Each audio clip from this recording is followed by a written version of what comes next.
Agenda 21. This is the agenda for the 21st century, hence its name. These are from its own documents of various kinds. Agenda 21 involves this: an end to national sovereignty, state planning and management of all land resources, ecosystems, deserts, forests, mountains, oceans and fresh water, agriculture, rural development, biotechnology, and ensuring equity, i.e. equal slavery. People told what their job will be, major restrictions on movement, creation of human settlement zones, get to them as we go along, mass resettlement of people who are forced to vacate land where they currently live, dumbing down education, mass global depopulation in pursuit of all of the above. This is a map of America as desired and projected by the Biosphere Programs and World Heritage Program. And whenever you see diversity or sustainability or Agenda 21, they're just into connecting interchangeable terms.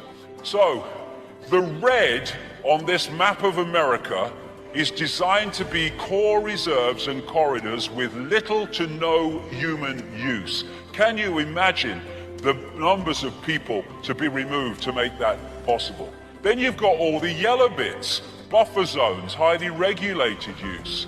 And normal use are just the green bits. Look at it across America, 300 odd million people. And the idea is to make vast areas of land, ban it from human use and human activity on the basis of saving the environment, when what it is taking it all over for the less than 1%. What they want to do is concentrate the masses in high-rise, ultra tiny boxes where they can be under surveillance 24/7. Now, get the people off the land. And so what they're doing, they're changing the laws and they're making economic changes which make it impossible for those that are not of the elite to stay on the land. And so what they're doing under Agenda 21, and America is the primest example, is they're just not funding rural communities. They're not funding rural schools, they're not mending rural roads to make life impossible, to get people off the land.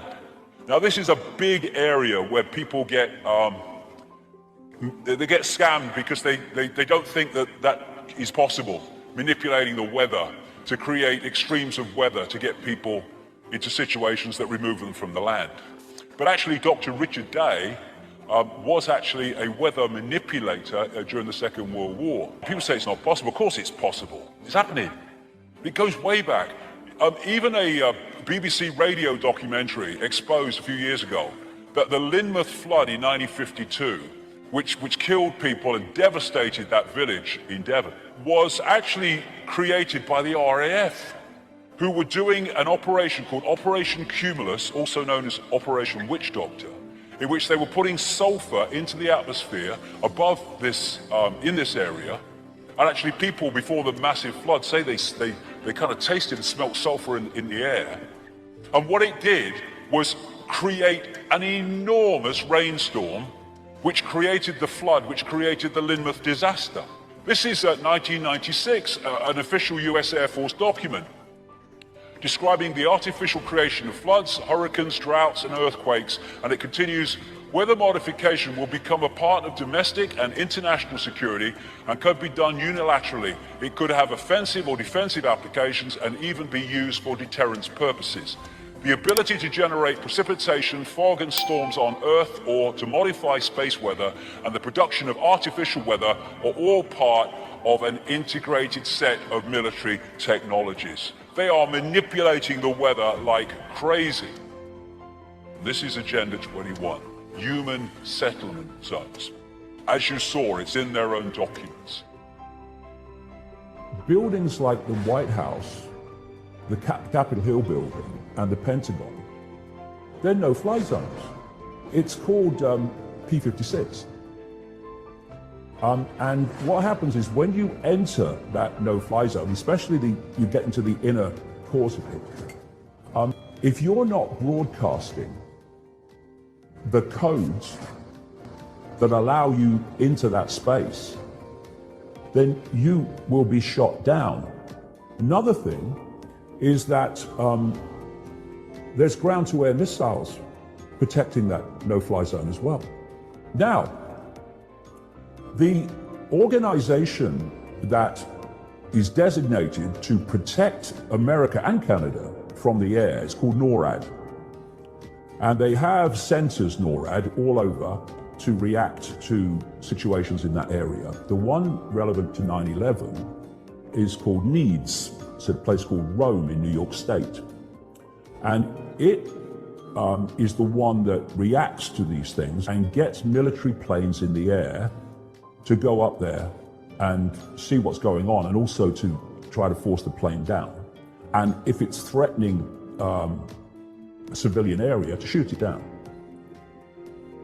In the year before 9/11, 125 times this happened.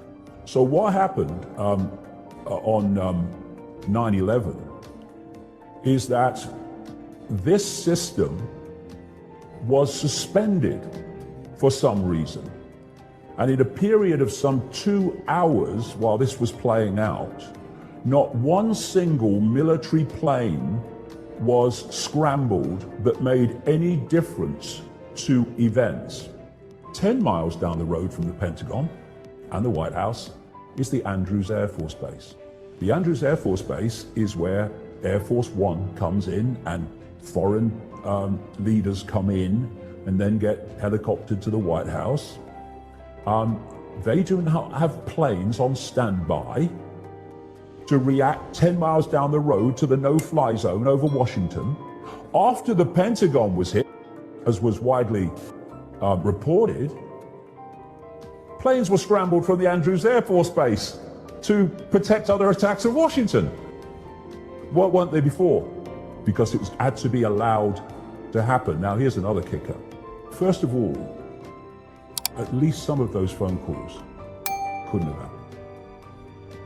And if some of them didn't happen, the question is, did any of them happen? And according to American Airlines, that's what Flight 77 was, the airphones were taken out or dismantled by the time of 9/11 on 757s of American Airlines. That's in their own manual saying that. I've quoted it from their manuals. Pilots and cabin staff have said the same. Oh no, there were no airphones on 757s at that time on American Airlines. We're on United Airlines, not on American Airlines.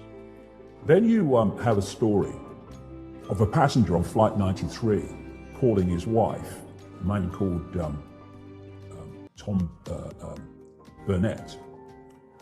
And his wife said that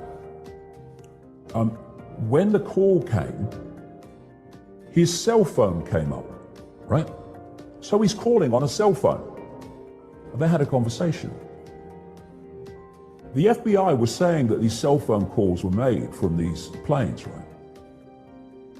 They pointed out you certainly couldn't then, make cell phone calls from the altitudes they were talking about. Absolutely impossible. So suddenly the FBI story started to change and they became airphones instead of cell phones.